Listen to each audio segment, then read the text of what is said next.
Voici sur une maladie de la peau, le psoriasis, une maladie de la peau, une maladie dermatologique, mais qui peut être aussi une maladie psychosomatrice. On en parle avec vous tout de suite. Docteur Acharaf Oudriri, vous êtes dermatologue à Rabat. Bonjour docteur. Bonjour. C'est un plaisir de vous avoir. C'est tout le plaisir est pour moi. Je vous remercie pour cette invitation, d'autant plus pour une maladie qui me tient spécialement à cœur. Alors le psoriasis, la journée mondiale, c'était le 29 octobre dernier. C'est une maladie de la peau qui peut toucher différentes parties du corps, qui n'est pas contagieuse, mais beaucoup stigmatisée et qui peut altérer la qualité de vie des patients. D'abord, docteur Oudriri, on ne parle pas d'un psoriasis, mais de plusieurs psoriasis, n'est-ce pas? En effet, il y a plusieurs formes. Et je dirais même qu'il y a autant de patients psoriasiques que de formes de psoriasis. Donc c'est toute la difficulté de cette maladie qui est souvent handicapante, affichante, responsable d'un stress.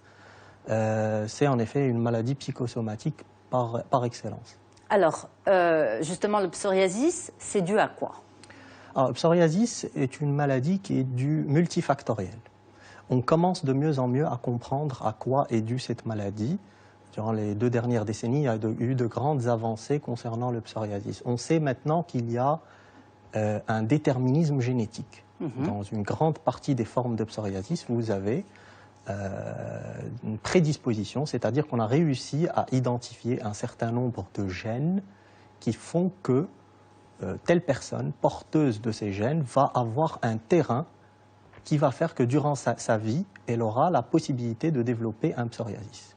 Puis, sur ce terrain génétique, vont venir se greffer un certain nombre de facteurs environnementaux qui vont faire déclencher la maladie ou vont rythmer les poussées-rémissions parce que, on le sait très bien, le psoriasis est une maladie chronique qui évolue par poussée-rémission.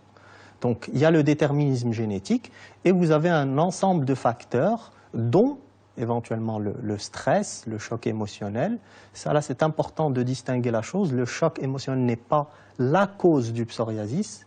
Il y a un terrain et le choc, c'est le facteur aggravant, parce que parfois, ce n'est pas le facteur déclenchant, c'est un psoriasis est là, mais il va faire que le psoriasis va flamber, va s'aggraver chez la personne. Et puis, vous avez d'autres facteurs qui ont été identifiés, comme certains médicaments, par exemple, qui peuvent déclencher ou aggraver un psoriasis. Des médicaments particuliers? Des médicaments particuliers, par exemple, certains médicaments qui sont utilisés dans le traitement de l'hypertension artérielle. Donc, c'est des médicaments qui sont très largement utilisés et il a été démontré qu'ils ont la capacité d'aggraver un psoriasis existant ou de déclencher un psoriasis. Vous avez donc toute une série de médicaments. C'est pour ça que la prise en charge du patient psoriasis est globale. Il ne s'agit pas juste de lui donner un traitement. Il y a aussi une prise en charge cosmétique qui est très important. On va arriver à tous ces détails qui sont très importants, mais est-ce qu'il y a un âge particulier où le psoriasis se déclenche ou, comme vous dites, chaque patient psoriasique est un cas particulier? Alors, on peut dire que le psoriasis peut toucher toutes les catégories d'âge, depuis le nourrisson jusqu'au sujet âgé. Il peut se déclencher à un âge tardif ou à un âge précoce, mais il y a une catégorie qui est, on va dire, la plus touchée. D'accord? C'est souvent les adolescents et les adultes jeunes. C'est souvent la catégorie de déclenchement du psoriasis. Des jeunes actifs. Et vous avez une forme de psoriasis qui est à déclenchement un peu plus tardif, c'est-à-dire après l'âge de 35-40 ans.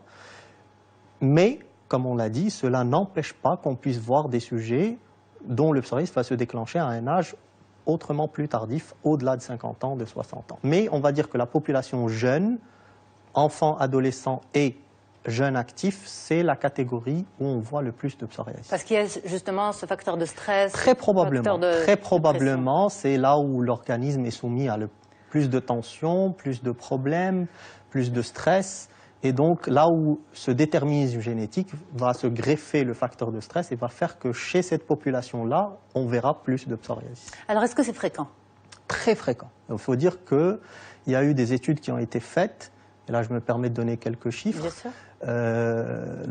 La fréquence ou l'incidence du psoriasis dans le monde varie de 2 à 5% dans le monde. C'est-à-dire selon les différentes études dans les différents pays, que ce soit aux États-Unis, en Europe, en 5% Afrique, de la population mondiale. 2 à 5%, c'est-à-dire dans des pays ça sera 3, dans Oui, d'autres ça sera 2, mais la moyenne est de 2 à 5. Et vous imaginez bien que 5% de la population, c'est énorme. C'est une pathologie qu'on classe comme fréquente ou très fréquente. Ce n'est pas une pathologie rare, même si dans l'esprit des gens, 5% peut paraître comme faible, mais à l'échelle d'une population, au Maroc par exemple, si on a 34 ou 35 millions, eh bien, vous aurez plus de 900 000 psoriasiques connus. C'est un chiffre, c'est une pathologie qui constitue un enjeu de santé publique.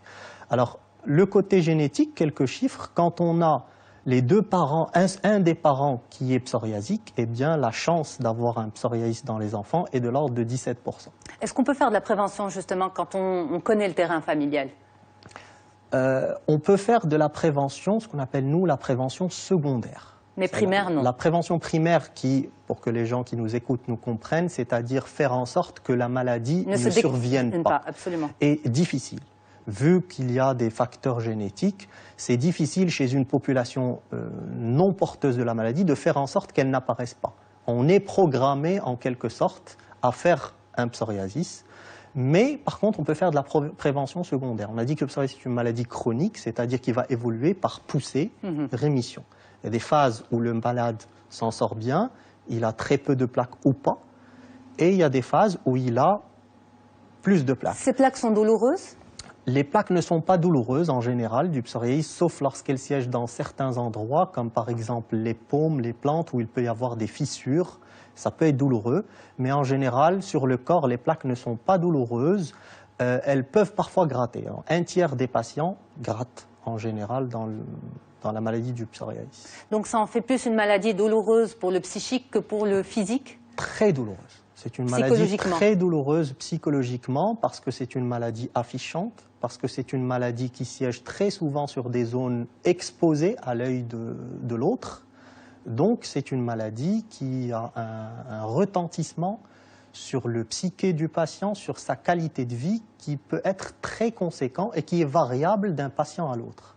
Il y a des indices maintenant de qualité de vie qui rentrent dans notre prise en charge du psoriasis et qui font qu'on va essayer d'établir si ce psoriasis chez ce patient-là retentit plus ou moins considérablement sur sa santé, sur sa psychologie, sur sa qualité de vie, sur son travail, sur son insertion sociale, etc. et qui permettent parfois, si je me permets, le psoriasis ne peut ne pas être très étendu, mais l'indice de qualité de vie est énorme et qui va motiver une intervention thérapeutique plus importante. Thérapeutique psychologique notamment? Pas la thérapeutique psychologique est toujours de mise, mais parfois on va accélérer le traitement, on va rehausser le traitement juste parce que le retentissement psychologique est très... Ce que je veux dire par là, c'est que vous avez parfois deux patients. Chez l'un, vous avez quelques plaques, mais un retentissement psychologique qui est important. Et chez un autre patient, vous avez une surface corporelle atteinte qui est beaucoup plus importante, mais qui arrive à gérer psychologiquement. Le retentissement est moindre. C'est pour ça que je vous dis que chaque psoriasique a son propre psoriasis. Alors justement, on va parler du traitement. Le traitement, il vise à quoi? Il vise à espacer les poussées, à les réduire, à réduire les symptômes? Alors je vais d'abord me permettre de dire une phrase très importante en mon sens, c'est que il ne faut pas dire que le psoriasis n'a pas de traitement. Souvent, on a tendance à dire cette phrase. Le psoriasis, on peut dire, n'est pas guérissable. C'est-à-dire, jusqu'au jour d'aujourd'hui, il n'y a pas encore de traitement disponible. Ce qui en fait une maladie chronique. Tout à fait. Qu'on va indiquer chez le patient, qu'il va prendre et le psoriasis va disparaître à jamais. Ça n'existe pas pour l'instant. Peut-être à l'avenir qu'il y aura d'autres avancées thérapeutiques. Mais notre but en tant que praticien est d'atteindre la rémission, c'est-à-dire de faire disparaître toutes ou la majorité des plaques de psoriasis et de garder ce patient le plus longtemps possible en rémission et prévenir la survenue des poussées. Parce que tôt ou tard, on le sait, le patient, quand il sera resoumis à un facteur psychologique de stress, quand il prendra un médicament déclencheur, quand sa peau ne sera pas bien entretenue, très sèche, ou qu'il y aura une infection intercurrente, il y a beaucoup de facteurs qui vont faire que le psoriasis va se réveiller. Bien ce terme, se réveiller. Donc, on va faire ce qu'on a appelé la prévention secondaire. C'est pour ça qu'il y a le traitement d'attaque et le traitement d'entretien. Le traitement d'attaque vise à faire disparaître les plaques de psoriasis. Le traitement d'entretien vise à garder le patient dans un état acceptable ou dans un état de rémission, si possible, le plus longtemps possible. Alors, on parle de cette prévention secondaire? La prévention secondaire, c'est, si on veut la comprendre, il faut comprendre les mécanismes du psoriasis. Okay. Le psoriasis, c'est une maladie inflammatoire, chronique, non contagieuse, vous l'avez dit. Chronique, ça veut dire qu'il y a une inflammation. C'est pour ça qu'on voit des plaques rouges, parce qu'il y a une inflammation locale au niveau de la peau. Et il faut le dire, le psoriasis peut atteindre la peau, les cheveux, les ongles. Pas obligatoirement les trois, mais les trois peuvent être atteints.